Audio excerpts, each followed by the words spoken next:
அப்படி என்னங்க சொல்லிட்டார் அந்த அன்னபூர்ணா ஹோட்டல் ஓனர். நிதியமைச்சர் நிர்மலா அம்மா, நீங்கள் போட்டிருக்கிற ஜிஎஸ்டியால் எங்கள் கம்ப்யூட்டரே குழம்பி போயிடுது, அதனால் இந்த ஜிஎஸ்டி வரியை ஒரு முறைப்படுத்துங்க அப்படி தான் கேட்டார். ஜிஎஸ்டி வரியை ரத்து பண்ணுங்கன்னு கூட சொல்லலை.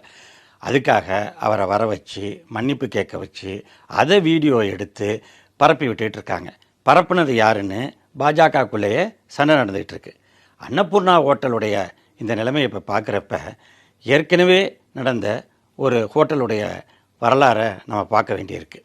1956 மே மாதத்துலேருந்து 1957 மார்ச் மாதம் வரைக்கும் திருவல்லிக்கேணி பாரதி சாலையில் இருந்த முரளி கஃபே அப்படிங்கிற பிராமணால் ஹோட்டல் முன்ன திராவிடர் கழகத்தினர் தொடர்ந்து போராட்டம் பண்ணாங்க.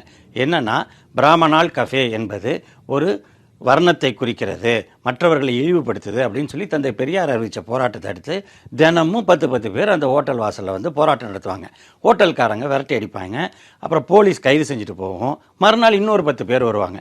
இப்படியே இது நடந்துக்கிட்டே இருக்குது. இதில் அந்த ஹோட்டல் நிர்வாகம் என்ன பண்ணுதுன்னா, மாடியிலேருந்து கொதிக்க சுடுதண்ணியை பிடிச்சி போராட்டக்காரங்க மேலே கொட்டுது. இதையெல்லாம் தாங்கிக்கிட்டு தொடர்ந்து போராட்டம் நடந்தது.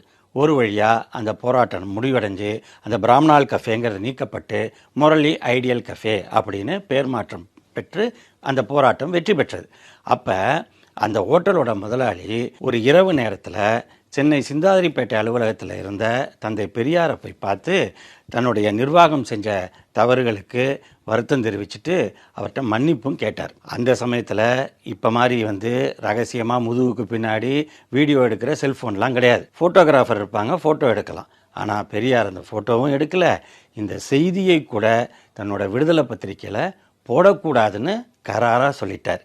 அதனால தான் அவர் பெரியார், அதனால தான் இது பெரியார் மண். என்ன நினச்சாலும் பாஜக இங்கே ஏன் ஜெயிக்க முடியலன்னு இப்போ தெரியுதா?